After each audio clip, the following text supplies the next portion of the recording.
बहुत समय पहले की बात है। एक छोटे से गांव के पास एक घना जंगल था। उस जंगल में एक नदी बहती थी जिसे लोग जादुई नदी कहते थे।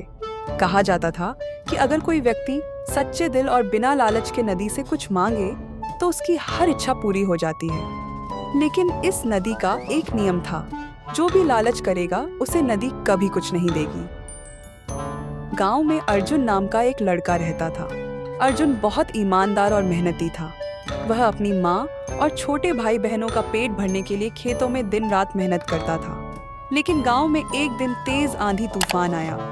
खेत बर्बाद हो गए और गांव में अकाल पड़ गया। अर्जुन और उसका परिवार भूखा रहने लगा।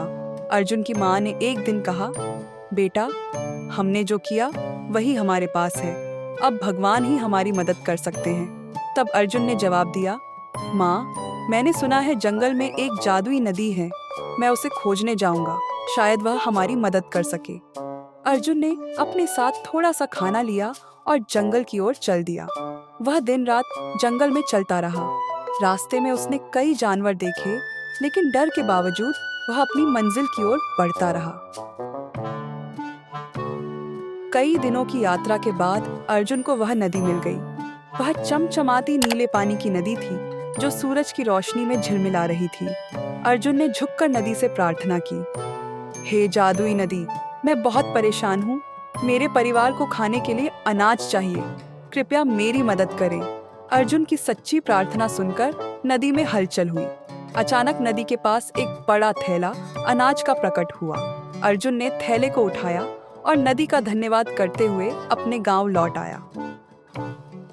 गांव वालों ने जब यह सुना कि अर्जुन को जादुई नदी ने मदद की है तो वे हैरान रह गए। लेकिन गांव में कुछ लोग लालची थे।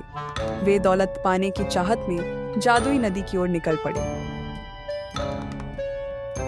पहला आदमी नदी के पास पहुंचा और बोला, हे जादुई नदी, मुझे सोने की थैली दे दो। नदी शांत रही, कोई हलचल नहीं हुई। दूसरा आदमी आया और बोला, हे नदी, मुझे अमीरी चाहिए, बहुत सारा धन चाहिए। लेकिन नदी ने उसे भी कुछ नहीं दिया। धीरे धीरे हर लालची आदमी खाली हाथ लौट गया। कुछ समय बाद अर्जुन के गांव में फिर से एक समस्या आई।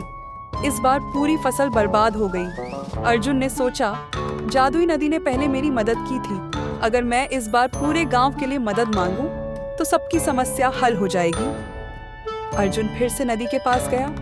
उसने हाथ जोड़कर कहा, हे जादुई नदी, इस बार मैं अपने गांव के लिए अनाज और पानी चाहता हूँ, ताकि कोई भी भूखा न रहे। नदी ने अर्जुन की निस्वार्थ प्रार्थना सुनी और इस बार पूरे गांव के लिए अनाज और पानी भेजा। गांव वाले बहुत खुश हुए और अर्जुन को धन्यवाद दिया। सीख इस कहानी से हमें यह सीख मिलती है कि ईमानदारी और निस्वार्थता से हमेशा मदद मिलती है। लालच और स्वार्थ से कभी कुछ नहीं पाया जा सकता।